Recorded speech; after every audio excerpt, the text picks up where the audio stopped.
नमस्कार, बहुत स्वागत है आप सभी का। आपके साथ ये खास पेशकश लेकर मैं हूं पूजा कविया गुमा। आज हम बात करेंगे फ्लू केसों में कोविड जैसे लक्षण की। दरअसल भारत के कई हिस्सों में पिछले 2 महीनों में लंबी बीमारी और लंबे समय तक खांसी के साथ इन्फ्लुएंजा के मामलों में लगातार वृद्धि हो रही है। 2 साल तक कोविड महामारी का सामना करने के बाद इन मामलों की संख्या में इजाफा हो रहा है, जिससे लोगों के बीच खौफ पैदा हो गया है। पूरे देश में बुखार और फ्लू की बड़ी संख्या के मामले सामने आने लगे हैं। Indian council of medical research ने कहा है कि इन्फ्लुएंजा ए सबटाइप H3N2 वायरस के ही कारण होता है। आपको बता दें, H3N2 वायरस अन्य सबटाइप की तुलना में अस्पताल में भर्ती होने के जो अधिक मामले हैं उसकी वजह से होता है। दरअसल विशेषज्ञों के मुताबिक पिछले 2 से 3 महीने में पूरे भारत में इसके मामले सामने आए हैं। आमतौर पर इसके लक्षणों में बुखार के साथ साथ खांसी भी शामिल है। हाल ही के मामलों में बहुत सारे पेशेंट्स ने लंबे समय तक ऐसे लक्षणों की शिकायत की है। अब विशेषज्ञों का ये कहना है कि H3N2 वायरस अन्य इन्फ्लुएंजा सबटाइप की तुलना में अस्पताल में अधिक लोगों को भर्ती होने का कारण बन रहा है। उधर इंडियन मेडिकल एसोसिएशन ने देश भर में खांसी, जुकाम और जी मचलाने के बढ़ते मामलों के बीच एंटीबायोटिक दवाइयों के अंधाधुंध उपयोग के खिलाफ सलाह भी दी है। दरअसल आईएमए ने एक बयान में कहा कि हमने पहले ही कोविड के दौरान अजिथ्रोमाइसिन और एवरेमेसिन का व्यापक उपयोग देखा। एंटीबायोटिक दवाओं को निर्धारित करने से पहले ये पता लगाना आवश्यक है कि इन्फेक्शन बैक्टीरियल है या फिर बैक्टीरियल नहीं है। वहीं आपको ये भी बता दें कि पिछले कुछ समय में देश में हार्ट अटैक और कार्डियक अरेस्ट के मामले काफी ज्यादा बढ़ने लगे हैं। काफी केसेस सामने आए हैं। ऐसे में हार्ट अटैक आने के चंद पलों के अंदर ही मौत हो गई। डराने वाली बात यह भी है कि हार्ट अटैक से अचानक जान गंवाने वाले लोगों में ज्यादातर युवा थे। किसी को चलते चलते या फिर किसी को नाचते नाचते या फिर किसी को खेलते ही समय दिल का दौरा पड़ गया। जाहिर है ये भी एक चिंता का विषय है। तेलंगाना की राजधानी हैदराबाद में पिछले 10 दिन में हार्ट अटैक के 5 मामले सामने आए हैं। वहां पर एक इंजीनियरिंग कॉलेज के छात्र की दिल का दौरा पड़ने से मौत हो गई। छात्र बीटेक के फर्स्ट ईयर की पढ़ाई कर रहा था। इस घटना से ठीक पहले हैदराबाद के सिकंदराबाद में बैडमिंटन खेलते खेलते एक शख्स की अचानक हार्ट अटैक से जान चली गई थी। जाहिर है इससे भी हमें सावधान रहने की जरूरत है। लेकिन इस वक्त जिस तरह से हम लगातार देख रहे हैं कैसे इन्फ्लुएंजा के मामले बढ़ रहे हैं और उससे लोगों में काफी पैनिक भी है। आज इसी को लेकर हम चर्चा करेंगे कि आखिरकार इसके क्या कुछ मुख्य लक्षण हैं, क्यों ये बीमारी इस वक्त फैल रही है। देश में फ्लू के जो लक्षण हैं वो लगातार बढ़ने लगे हैं। इसके पीछे के कारण क्या है ये भी समझेंगे और क्यों जो है कोविड जैसे लक्षणों के कारण लोगों में खौफ का माहौल बना हुआ है। इसी को लेकर आज की हमारी खास पेशकश। खास मेहमान हमारे साथ जुड़ चुके हैं चर्चा में शामिल होने के लिए। हमारे साथ doctor Naresh Chawla ji, national joint secretary IMA vice president की तरफ से जुड़ चुके हैं। बहुत स्वागत है कार्यक्रम में आपका।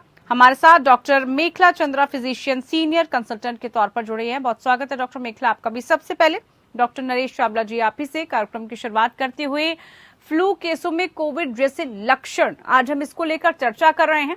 दरअसल चर्चा इस वजह से सामने आ रही है डॉक्टर नरेश, क्योंकि जिस तरह से एकाएक केसेस बढ़े हैं और केसेस बढ़ने के साथ साथ पिछले 2-3 महीनों में अमूमन हम फरवरी मार्च में ये नहीं देखा करते थे, लेकिन इस बार हम देख रहे हैं कि फ्लू या हम कहें वायरस, ये एकाएक इसकी समस्या बढ़ गई है। लोगों में बुखार, खांसी, जुकाम जैसे सिम्टम्स आ गए हैं। तो सबसे पहले ये जो सिम्टम्स बता रहे हैं वो क्या है, इसके लक्षण क्या है, क्या कुछ कारण है, आपसे समझने की कोशिश करते हैं।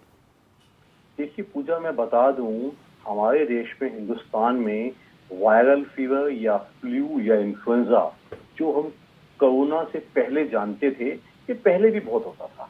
लेकिन कोरोना ने हमें जो 3 साल में, उसके सिम्टम्स भी फ्लू लाइक ही होते थे। तेज बुखार हो जाना, जुकाम हो जाना, गले में दर्द हो जाना, गंदी खांसी हो जाना। हालांकि जो डेल्टा कोरोना वायरस था उसमें सबसे बड़ी कमी होती थी कि ऑक्सीजन कम होती थी। लेकिन जो आज की तारीख में बात की जाए तो हम खुलेआम देख रहे हैं कि नॉर्दर्न इंडिया में और प्रैक्टिकली पूरे हिंदुस्तान में ही ये फ्लू लाइक केसेस हैं।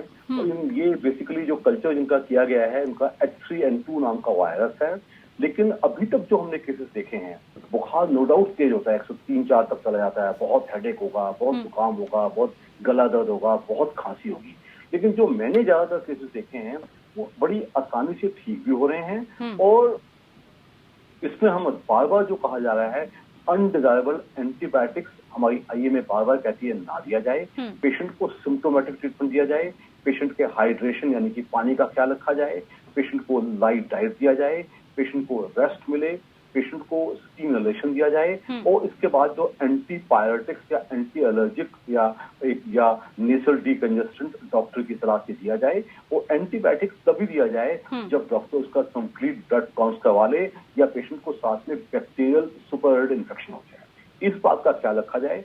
प्लस हम ये बात बार बार कहेंगे, जो हमारे सीनियर सिटीजन हैं जिनको कॉन्कोमिटेंट डिसीजेज हैं, कोई हार्ट फेलियर, लंग फेलियर, ऐसी बीमारियां हैं, उनका जरा ज्यादा ख्याल रखा जाए।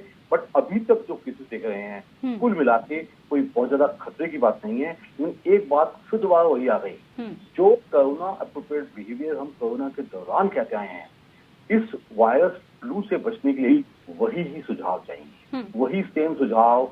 अगर निकलो तो मास्क पहन के निकलो, आपको ऐसे वायरल होने के चांसेस कम होंगे। जबरदस्ती की भीड़ भाड़ मत करो, सोशल डिस्टेंसिंग का पालन करो, वो अपनी जनरल हाइजीन और हैंड सैनिटाइजेशन का ख्याल किया जाए। अगर हम ऐसा करते हैं तो मैं गलत नहीं कहूंगा, there is no need to panic, simple precaution से हम ठीक हो सकते हैं। बिल्कुल बिल्कुल डॉक्टर नरेश, हमें सिंपल प्रिकॉशंस रखने होंगे, एहतियाती कदम हमें आवश्यक रखने होंगे, तभी हम जल्दी ठीक भी हो सकते हैं। डॉक्टर मेखला, लगातार हम देख रहे हैं कि एक लक्षण बढ़ने लगे, बुखार के साथ साथ खांसी और जुकाम, इस तरह के केसेस एकदम से बढ़ने लगे। हाल ही के दिनों में हम देख रहे हैं कि बहुत सारे पेशेंट्स में लंबे समय तक भी ये सब चीजें चल रही हैं। जैसे अभी उन्होंने कहा कि बुजुर्गों का खास तौर पर हमें ख्याल रखना है, लेकिन क्या ये जो इन्फ्लुएंजा या हम कहें वायरस, क्या ये बच्चों में भी इस वक्त हो रहा है?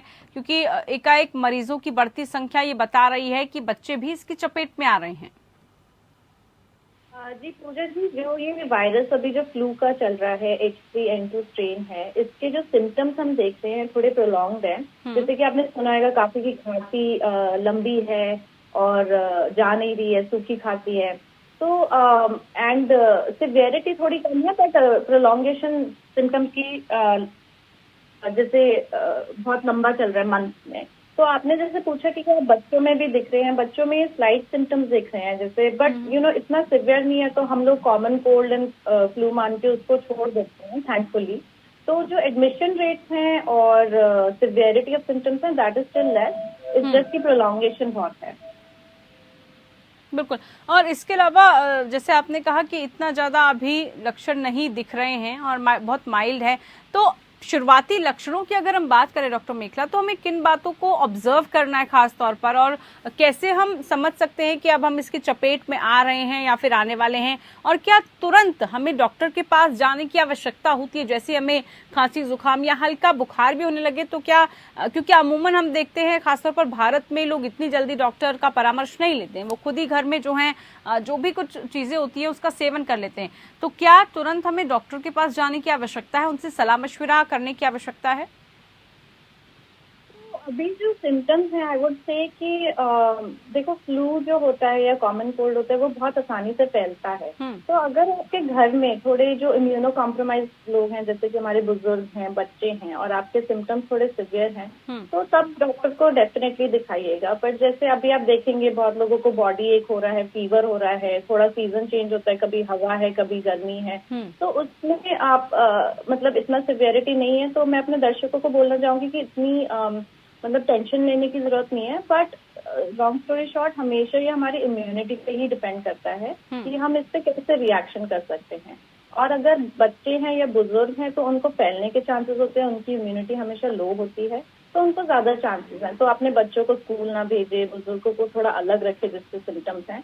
बट इसका अल्टीमेटली यही टेक अवे पॉइंट है कि आप अपनी इम्यूनिटी बढ़ाएं। तो जैसे विटामिन सी हो गया, जिंक हो गई, घर के थोड़े अच्छे खाने हो गए, जूस हो गया, अभी समर्स आ रहे हैं, बीटरूट जूस है, तो इन चीजों से आपकी इम्यूनिटी एंड हाइड्रेशन बढ़ती है, एंड वो अल्टीमेटली इफेक्ट करती है, कोई भी वायरस को हेल्प करती है फाइट करने में। बिल्कुल डॉक्टर नरेश, जैसे इम्यूनिटी की बात की जा रही है और इम्यूनिटी पावर, हमने देखा कि कोविड के समय में लोगों ने खास उस पर ध्यान दिया और कई तरह की चीजों का सेवन किया, और उसका असर भी हमें देखा कि कैसे लड़ने में फिर सक्षम भी रहे। अगर हम बात करें इस वक्त जैसा माहौल चल रहा है, क्योंकि एकदम से लोगों को गर्मी लगने लग जाती है, लोग पंखा तक चलाने लग गए हैं, फिर एकदम से जो सुबह अर्ली मॉर्निंग हो गई या रात का जो समय हो गया उस समय हवा चलती है ठंडी, तो ये जो मौसम में बदलाव हो रहा है ये एक मुख्य कारण नजर आ रहा है क्या कि लोग ज्यादा बीमार भी हो रहे हैं, और किस तरह की चीजों का सेवन इस वक्त हमें करना है, क्योंकि एकदम से लोग मतलब ठंड वाली चीजें छोड़कर एकदम से गर्म चीजों का सेवन करें, या किस तरह से पूरा जो घर का हमारा खान पीन है या घर का हमें जो ध्यान रखने वाली चीजें हैं वो क्या रहनी चाहिए? बड़ा अच्छा सवाल पूछा है। मैं दोबारा बता दूं, जैसे कि डॉक्टर मेघना भी कह रही थी कि बहुत ज्यादा डरने की जरूरत नहीं है। फर्स्ट 1-2 डेज अगर आपके सिम्टम्स कम हैं तो आप बड़े आराम से घर पे रुकिएगा, सिंपल पैरास्टामोल लीजिएगा, सिंपल कफ डिकंजेस्टेंट ले सकते हैं, स्टीम ले सकते हैं, और कोई एक्सपेक्टोरेंट सिरप ले सकते हैं, और कोई एंटीबायोटिक वगैरह स्टार्ट मत कीजिएगा। It is only if immune compromise patients in your family, जो पहले से बहुत बीमार हैं, उनको ऐसा होता है उनको डॉक्टर एकदम चाहिएगा। दूसरा जो मैं दोबारा आपको एक बात बताना पसंद करूंगा, अपार्ट फ्रॉम दिस जो ये वायरल फ्लू केस आ रहे हैं, हम पिछले 2-3 महीने से एक पोस्ट वायरल खांसी चल रही है। बिल्कुल, जो न केवल 2-4 दिन चलती है, 2-4 हफ्ते, 2-3 महीने चली जा रही है। उसके लिए भी हम इतना ही कहेंगे कि लोग नेबुलाइजर भी ले रहे हैं, काफी मदद ले रहे हैं। तो लेकिन मैंने देखा है कि अगर बहुत ज्यादा तकलीफ ना हो तो आप अपनी सिर्फ नर्सिंग सपोर्ट अच्छा रखो, अपने हाइड्रेशन का ख्याल रखो, पानी ज्यादा पीना, एटलीस्ट 2-2.5-3 लीटर पानी जरूर पीजिएगा, फ्रूट्स की खपत बढ़ाइएगा, उनसे हमें एंटीऑक्सीडेंट्स मिलते हैं, और सिंपल कफ सिरप लीजिएगा। बहुत ज्यादा स्टेरॉइड्स या नेबुलाइजेशन लेने का फायदा नहीं होता है। तीसरा आपने सवाल पूछा कि इम्यूनिटी के लिए क्या किया जाए। इम्यूनिटी के लिए वही शब्द हैं, सबसे जरूरी होता है आपका सिंपल साधारण एक बैलेंस्ड डाइट। आजकल हो क्या गया पूजा, हम लोग आम घरों में आउटसाइड ईटिंग या जंक ईटिंग बहुत ज्यादा, pizza, burger, momos, noodles. Stick to normal meals, homemade meals, simple dal, simple roti, simple sabzi, simple egg, simple non veg. अगर आप ऐसा करते हैं, स्पाइसेस कम इस्तेमाल करते हैं, तो मैं समझता हूँ तुम्हें एक पौष्टिक आहार भी मिलेगा और आप इम्यूनिटी भी स्ट्रॉन्ग होगी। अक्सर मैंने देखा था कि कोरोना जैसी आया था, लोगों ने ना उससे बचने के लिए काढ़े वाड़े बहुत पीना शुरू कर दिया।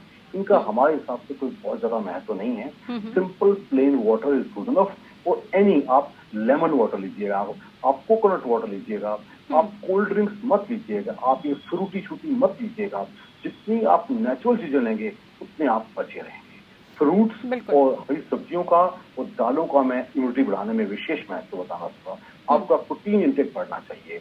अगर आप एगिटेरियन है तो आप एग जरूर लीजिएगा, अगर आप नॉन वेजिटेरियन है तो आप लीजिएगा, लेकिन try to take roasted non veg things rather than butter chicken लगा लिए जा रहे हैं। इससे कैलोरी ज्यादा मिलती है और नुकसान होता है। बिल्कुल अहम बात आपने डॉक्टर नरेश बताई है। छोटे छोटे बदलाव हमें करने होंगे अपनी लाइफस्टाइल में भी, अपनी दिनचर्या में भी, और खासतौर पर बच्चों के लिए जैसे आपने विशेष कहा कि घर का खाने का सेवन करें।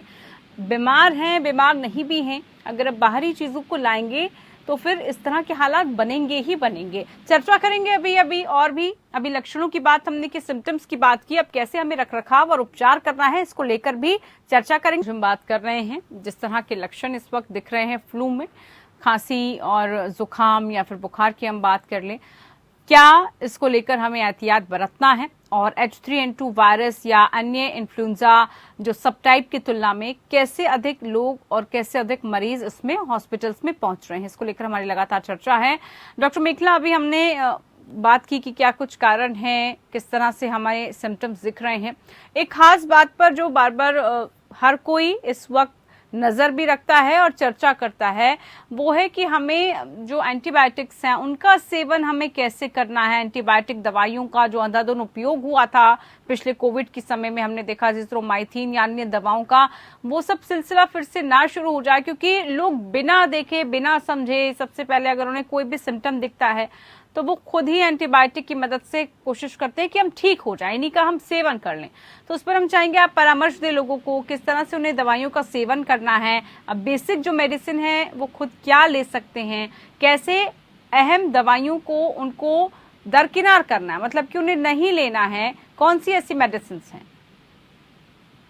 देखिए, सबसे पहले हम बात करते हैं रिस्क फैक्टर्स की। ठीक है, अगर आपको सिम्टम्स हैं और आपकी एज भी ज्यादा है या आपको हो गई जैसे आप स्मोकर हैं या COPD, आपको अंडरलाइन डिजीज है, तो उन लोगों में ज्यादा रिस्क होती है कि जो ये फ्लू है, वायरस है, दैट कैन कॉज निमोनिया, आगे जाके सिवियरिटी बढ़ सकती है, सांस लेने की तकलीफ हो सकती है। तो that will ultimately lead to hospitalisation अगर सिम्टम्स बहुत सिवियर हैं। उन केसेस में आपके डॉक्टर डिसाइड करते हैं कि आपको एंटीबायोटिक की जरूरत है कि नहीं। अगर आपको घर पे सिम्टम्स हैं, 1-2 दिन के सिम्टम्स हैं, हल्के सिम्टम्स हैं, तो हम एज अ डॉक्टर कम्युनिटी बहुत ज्यादा, नरेश जी ने ये मेंशन किया कि हम एंटीबायोटिक्स नहीं प्रमोट करते और इसकी कोई नीड भी नहीं है, क्योंकि these are virus infection. Antibiotic unnecessary लेने से आपको अल्टीमेटली रेजिस्टेंस बनती है बॉडी में, एंड जब कोई ना करे फ्यूचर में, अगर किसी और रीजन से एडमिटेड है, तो वो एंटीबायोटिक रेजिस्टेंस बन जाती है। तो I would tell all the दर्शक प्लीज कि आप उसमें एंटीबायोटिक्स अननेसेसरी ना लें। यूजुअली इसका सिम्टम ट्रीटमेंट होता है, जैसे कि फीवर के लिए आपने कोई दवाई ले ली, एलर्जी के लिए एंटी एलर्जीज ले लिए, अगर थोड़ा सा सांस लेने का तकलीफ है तो आपके डॉक्टर शायद नेबुलाइजर प्रिस्क्राइब करे, जिसे हम ब्रोंकोडायलेटर के नाम से जानते हैं। आपने पहले मेंशन किया था कि स्टेरॉइड भी अगर बहुत नेसेसरी है तभी ही प्रिस्क्राइब करते हैं, बट कुछ लोग होते हैं कि घर पे ऑलरेडी सेवन कर लिया उसका, क्योंकि पिछली बार किसी को दिया था या किसी और मेंबर ऑफ द फैमिली को मिला होगा, तो उसको भी हम बहुत अवॉइड करते हैं। जैसे मेरी सुपर स्पेशलिटी डायबिटीज है, तो स्टेरॉइड्स लेने से शुगर का अप एंड डाउन बहुत ज्यादा होता है, एंड आप खुद लेते हैं तो पता नहीं चलता कि शुगर हाई जा रही है, उससे ज्यादा सिम्टम्स हो सकते हैं, कॉम्प्लिकेशंस हो सकती हैं। तो इनका ये छोटी छोटी चीजें हैं, बट अल्टीमेटली मेन ट्रीटमेंट यही है कि हाइड्रेशन, जैसे कि नरेश जी ने मेंशन किया कि आप नेचुरल सोर्सेज से, कि नारियल पानी है, घर पे Electral water once in a while पी लें। देन सेकेंड इज सिर्फ फीवर को ट्रीटमेंट करना एंड एंटी एलर्जी अगर नीडेड है तो। And fourth and most important is अपनी इम्यूनिटी बढ़ाना, जो ढंग से न्यूट्रिशन से आप पा सकते हैं। इसका एक सिंपल रूल है कि जितना आपका प्लेट कलरफुल होएगा, घर से ओरिजिनेटेड खाना होएगा, जैसे कि फ्रूट्स हैं, तो वो is more healthy. So the more colourful plate, the more it is healthy. And अभी समर्स हैं तो जूसेस घर पे बनाए हुए, ये सारी चीजों का आप सेवन कर सकते हैं। बिल्कुल, इन सबका हमें सेवन करना है। डॉक्टर नरेश, एंटीबायोटिक को लेकर आपने भी इससे पहले जिक्र किया था कि हमें इसका अंधाधुंध इस्तेमाल नहीं करना, तो लोगों को किस तरह से इसकी चपेट में आने से बचना है और कैसे जो है इसका जो पहले हमने व्यापक उपयोग देखा था कितना बढ़ गया था, वो सब चीजें फिर से ना शुरू हो जाए, इसका कैसे ख्याल रखा जाए, लोगों को जागरूक करने की बहुत आवश्यकता है इस सिलसिले में।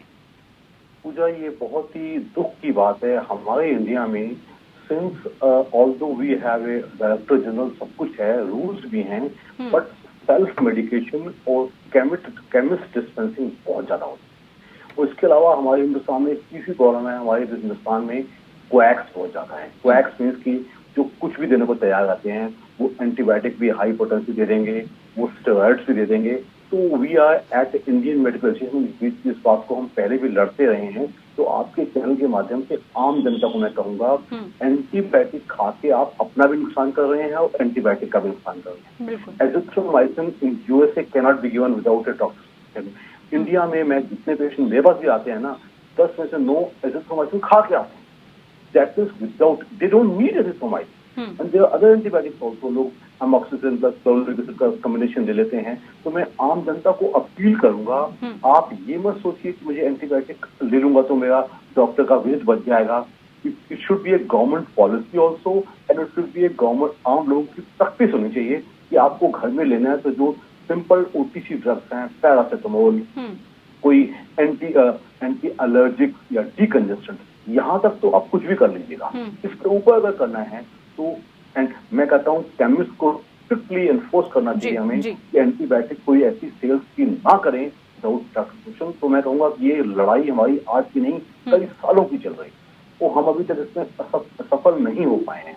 तो मैं अब समझता हूँ कि अच्छी शुरुआत की जाए और कहते हैं justified and proper use of antibiotics बहुत ही जरूरी है। नहीं तो हो क्या रहा है कि एंटीबायोटिक नए नए बनते जाते हैं, वो बेअसर हो जाते हैं, एंटीबायोटिक का रेजिस्टेंस चल हो जाता है। तो हम सबको मिलकर ये मुहिम जरूर चलानी चाहिए। बिल्कुल। डॉक्टर मेखला, इसके अलावा मौसम का कितना हम रोल देखें, क्योंकि एकदम से मौसम में जिस तरह से परिवर्तन हुआ है उसका कितना असर, और आने वाले समय में हम देख रहे हैं कि त्योहार है, होली का सीजन है, लोग होली भी खेलेंगे, गीले भी होंगे, पानी का इस्तेमाल होगा। अब ऐसे में इन सब बीमारियों की चपेट में लोग और ज्यादा ना आ जाए, मौसम का कितना इस पर असर पड़ने वाला है?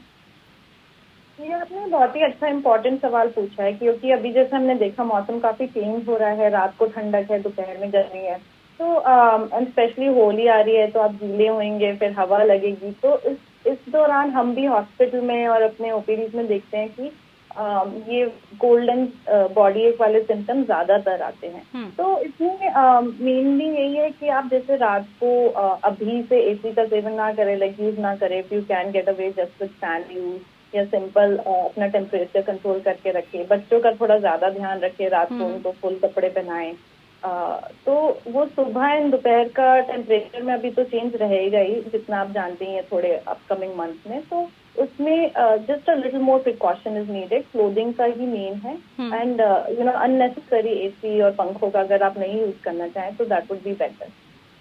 बिल्कुल, ये बड़ी अच्छी आपने बात कही है, क्योंकि लोगों को अभी थोड़ा सा सलाह ये दी जा रही है और अलर्ट मोड पर रहने की भी आवश्यकता है। उसके बावजूद भी नहीं अगर लोग मान रहे हैं तो बीमारी की चपेट में आ रहे हैं। इसके अलावा डॉक्टर नरेश, हॉस्पिटल्स हमारे कितने प्रिपेयर हैं? क्योंकि ओपीडीज हम देख रहे हैं जनरली काफी फुल हो रही हैं, डॉक्टर्स पर काफी प्रेशर है, तो हॉस्पिटल्स में भी इसको लेकर काफी गाइडलाइन दी गई हैं। हॉस्पिटल्स किस तरह से तैयार दिख रहे हैं इसे लेकर? देखिए, कोई बहुत ज्यादा पैनिक की सिचुएशन अभी बिल्कुल भी नहीं है। जो ये वैसा नहीं है कि इसके लिए कोई बहुत ज्यादा हॉस्पिटल बेड्स को प्रिपेयर करने की जरूरत है। जनरल हाइजीन का बहुत जरूरी है, और जो मैंने पहले बात कही, सिंपल कोरोना अप्रोप्रिएट बिहेवियर वो हॉस्पिटल स्टाफ भी ऑब्जर्व करे, जनरल पेशेंट भी ऑब्जर्व करें, पेशेंट अपनी हाइजीन का ख्याल रखें, अपनी प्रॉपर कवरिंग का ख्याल रखें। क्योंकि ये बस सच है, इस बार जो तब्दीली आई है फ्रॉम सर्दी से गर्मी बहुत तेजी से आई है, और was very very hot, and उस हिसाब से लोगों ने कपड़े डिस्कार्ड कर दिए हैं। तो बच्चों को थोड़ा हल्का कवर करके रखा जाए। तो मैं समझता हूँ सिंपल प्रिकॉशन से हम इस जो वायरल फ्लू टाइप कंडीशन है बहुत जल्दी हमें उम्मीद है।